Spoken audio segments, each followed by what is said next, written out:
Greetings and salutations, viewers and listeners. Welcome to another episode of Game Break. I am Charles, coming to you today with another episode of World and Economica. Now, last time round, we revealed our diabolical plan to Lisa to enter into the investing contest and team up with Hagana to do so. But now it's up to us to talk Hagana into it. And considering how things were when we kind of left off with Hagana, this might be a tough sell. I don't know how this is going to go down, but I'm hopeful. I mean, the plot is leading us towards a team, or a team up of some sort, so let's hope that this all works out and see where the story goes from here.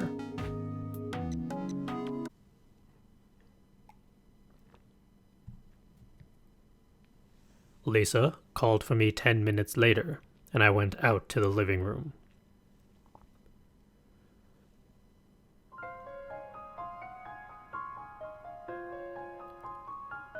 I'm sorry. Those were the first words said to me the instant I returned to the living room and faced Hagana with a table between us. It was so sudden, I forgot to breathe. Her eyes still had some traces of her crying, and her lips were still somewhat sullenly tight with stubbornness. Hagana didn't look at me and stared at the table, but I clearly heard her say she was sorry. When I looked at Lisa haltingly, she had a satisfied smile on her face. I apologized. When Hagana finally opened her mouth, that was what came out.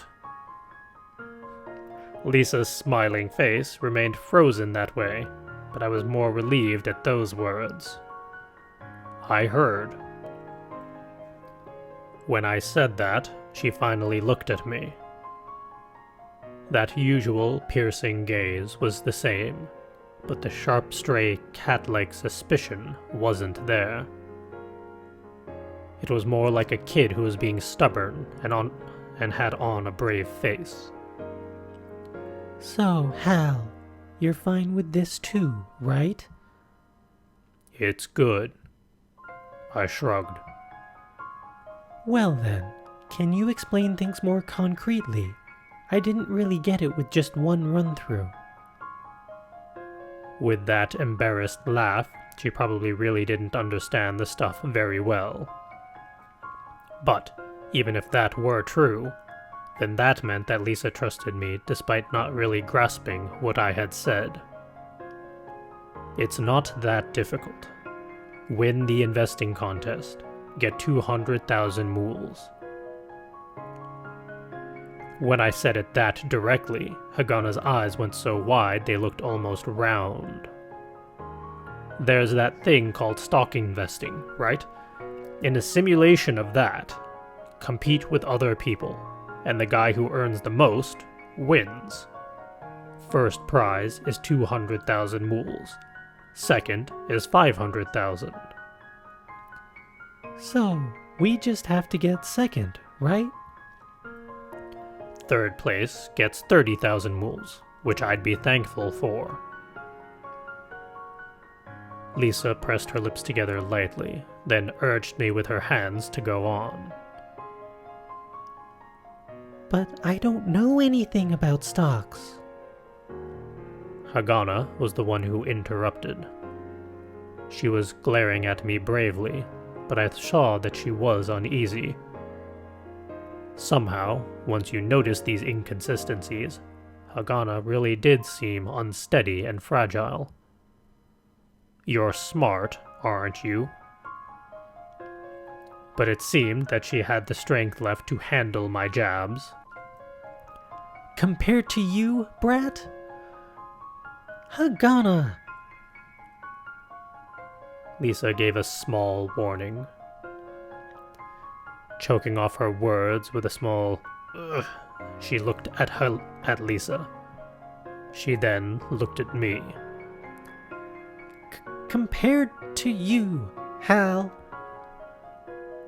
Then there's no problem, because the rules are very simple. Really? Lisa was the one who asked. The basic idea is to buy a stock when it's low and sell when it's high. Simple, right? Both Lisa and Hagana looked at each other quickly, then turned to look at me at the same time. That's really all there is. Of course, there's a way to sell high and buy back when it's low, too. But that stuff is for later. Right now, the basis of our talk lies elsewhere. As I spoke, I worked with the laptop and drew up a stock displaying its trading info.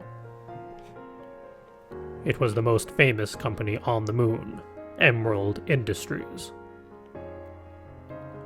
If you look at stocks closely, it boils down to one thing. This company's stock, let's say tomorrow, the day after, or even in the next few minutes. In any case, sometime in the future, if you can predict that it will be higher or lower, then you'd be able to profit from it.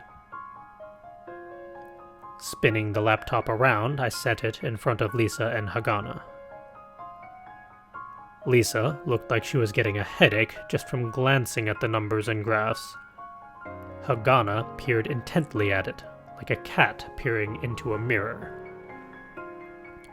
There's a number of places to get clues. Leaning over, I turned the laptop halfway towards myself. Hagana looked at me, then at the laptop. First. Hal, why don't you come over here? Well, isn't it hard to explain like that? Saying that, she got up from her chair and walked to the other side of the table. That is to say, my side, and sat next to me. I'm just absolutely no good at this stuff, Lisa said with true distaste. For some weirdo who came to the moon to learn about religious history, she probably didn't mix well with the moon colony's biggest alchemic art. At the very least, listen. As I spoke, I got off my chair and went to where Lisa had been sitting. For an instant, I was thinking Hagana might object, but she paid me no heed and continued looking at the information display. Those black eyes of hers, with the laptop screen's white light reflecting into them, shone like jewels. When I sat next to her, I spun the laptop towards us. Drawn by that, Hagana's face followed it as if she really were a cat. As if she had only now realized where I was, she gave me a brief glance before turning back to the screen. Okay, stocks have a price. Weekdays from 9 a.m. to 5 p.m., they're traded. When there are lots of buyers, the price obviously goes up. When there are lots of sellers, it goes down. Obviously.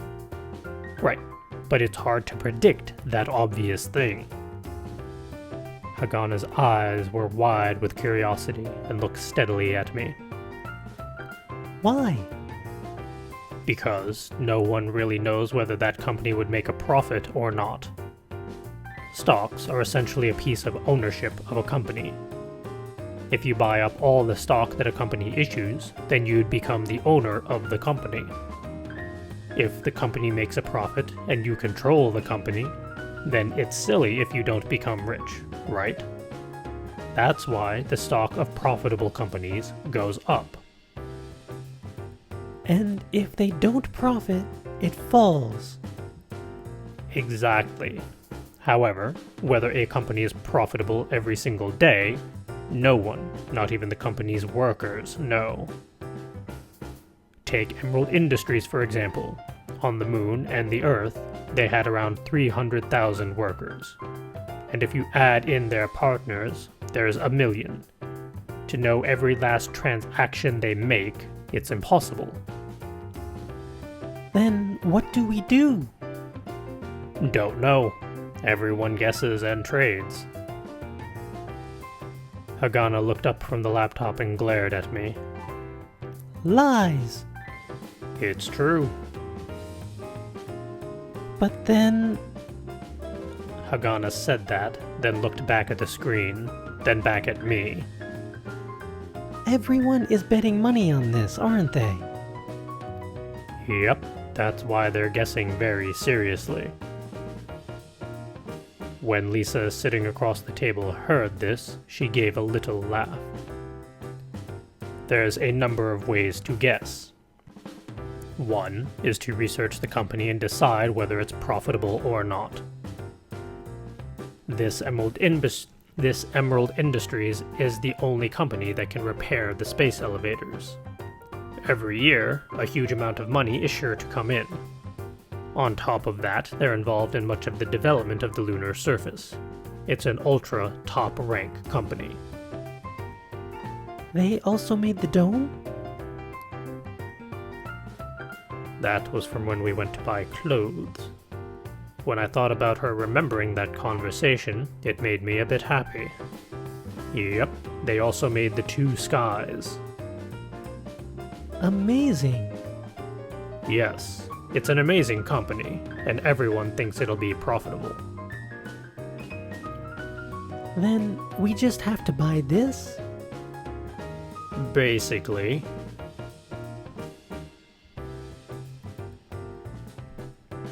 But it's obvious that it's profitable, so everyone buys it.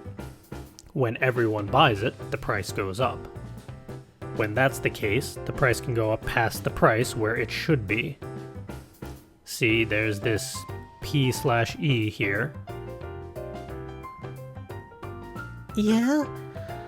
If stock is ownership of the company, and if a company had 100 shares, then one share would be worth 1/100th of the company. Yes. Now, the profit of that company divided among the shares would give an indication of whether the share price was high or not. I played with the laptop screen and enlarged the selected part. If one share of a company was earning only 10 mools, but the stock price was 1 million mools, while another company was earning only 10 mools but priced at 20 mools, which would you buy? Lisa was already clutching her head in her seat. Meanwhile, Hagana, without the slightest hint of doubt, looked at me directly and spoke. The 20 mool stock. Right. For the amount of money paid out, the amount of money earned is different. No matter how great the company, if the stock price continues climbing faster than its profits, then it will inevitably hit an inappropriate price. And I'm supposed to predict that? With math? Nope. When I said that, Hagana's brows furrowed. It probably seemed like I was being spiteful, or explaining things in a roundabout way, but I was sure Hagana didn't feel as upset as she looked. For some reason, I just felt that. But now, you've got a sense of what stocks are, right? Just the parts you explained. How? Hagana decided to change her tone halfway through on her own. Lisa had an extremely happy smile, and of course, Hagana didn't miss that. She made little embarrassed glances at Lisa, but since Lisa got up from her chair, she looked back at me in relief. So, in general, predicting a stock involves deciding whether it will be profitable or not. But, like I said before, no one knows what's going on every day, let alone next month or next year.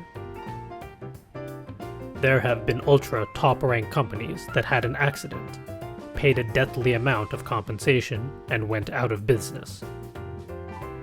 That Happens quite a bit. That's why everyone uses a different method of predicting. Math? Aha, calm down. When I laughed, Hagana made a face like I had flicked her nose with my finger. Then she came back to herself and glared at me. From the pout on her lips, she was saying that was embarrassing. If I don't explain some other things first, it's hard to explain why. At my words, Hagana hesitated a little, but eventually nodded. This here is the graph of a stock price. Returning to the information page, I indicated the zigzagging line in the corner of the screen. Every day, the stock price is plotted, and the points are connected. They call these charts. It's all choppy. Exactly. But because Emerald Industries is profitable, it's overall going up in value. Yeah. For other companies, it doesn't work that way. For example, this one, or this, and so on. Yeah.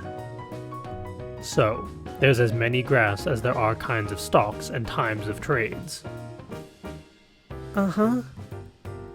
Thousands of stocks, decades of time. And so? And so, some bored fellow noticed one day. In the center of that chart, there's a few distinctive things. Hagana stared at me, then looked at the chart on the screen. The most famous one would be this head and shoulders thing. See how in the center there's a mountain, and on both sides there are small mountains. Isn't it like a person's head and shoulders? Somewhat.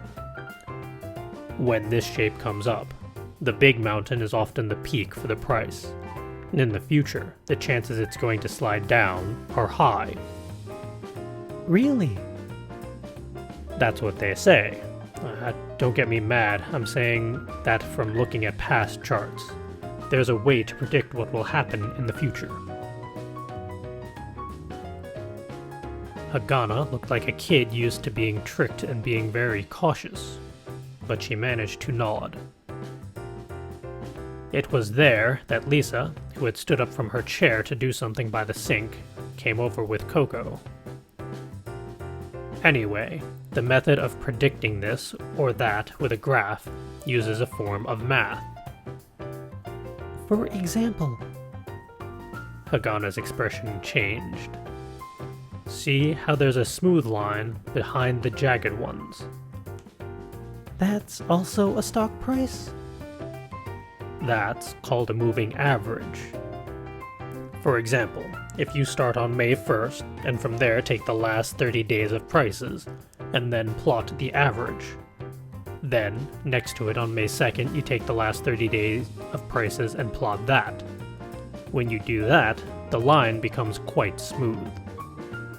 Yeah.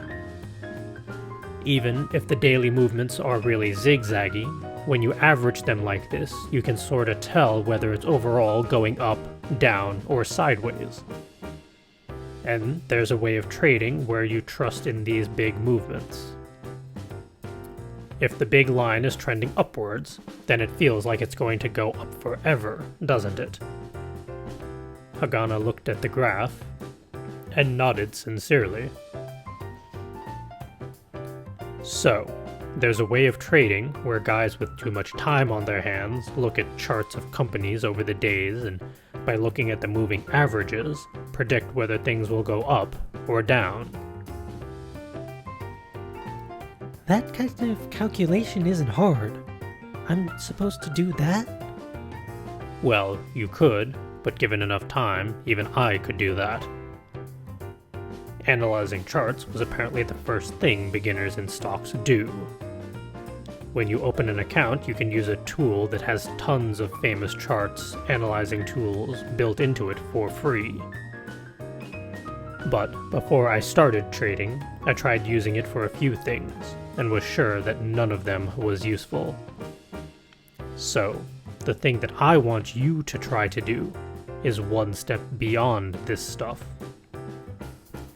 beyond? Yeah. Did you ever see the space elevator's service diagrams? Hagana blinked at my question. The space elevators... Yeah. That thing shows predictions about whether trash would strike it, right? Yeah. Physics can predict an insane accuracy the movements of a tiny lump that's flying around in orbit at a few tens of kilometers a second. It's predicting the future, right? I don't really know much about physics, but probably yes. If that's the case, there seems to be some that think that we might be able to predict the movements of stock prices with math, just like with heavenly bodies. Hagana looked quietly at me, and then at the screen. So, essentially, find formula that draw this graph. Exactly. Whether it's possible, I don't know. However, in the world, there are those who are making huge profits with such a method. Can it be done? Hagana's question was natural. Even myself, I was half believing, half doubting. However, it was better than doing nothing. Infinitely better. Even if we didn't know whether we'd reach our destination, as long as we didn't move, we'd never get there. Because of that, I myself ran away from my home village. I don't know. When I answered, Hagana grimaced and looked at me. Feeling Hagana's gaze on my cheek, I looked at the screen and spoke. But it's not about whether we can or can't. We have no choice but to do it. In the corner of my eye, I could see that Hagana was stunned. Her mouth tried to move and say something, but words didn't form, and her lips just chewed the air. Besides, the price is 200,000 mules. No entry fee. Is there a reason we shouldn't participate? Hagana had been lamenting over how her strength at math was so powerless at solving real-world problems. This investing contest would definitely become a tiny lead to Hagana finding a way forward. Of course, I would reap rewards myself. While looking at me, she held her breath. From there, she looked at the computer screen out of the corner of her eye and looked back at me.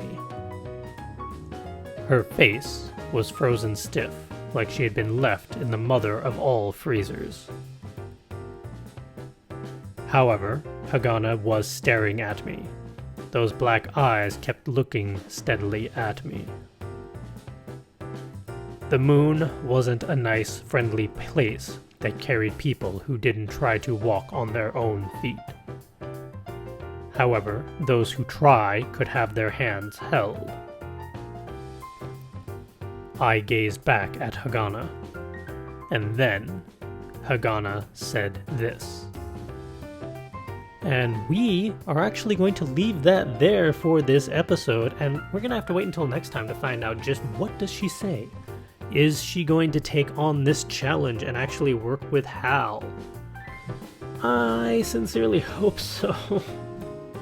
Because I feel like this is where the plot's leading us. It makes sense for them to kind of join forces and figure out this investing contest so they can pay down the debt for the church shenanigans and everyone can live happily ever after on the moon.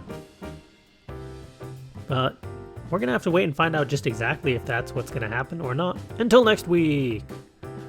Thank you all for joining me. As always, hit that subscribe button, click that thumbs up, post in the comments what you think of this story so far. Do you think she'll say yes? Do you think she'll say no? Will she just punch him in the face and walk away? Post in the comments. And preferably no spoilers for those that are viewing this or seeing this for the first time, like myself.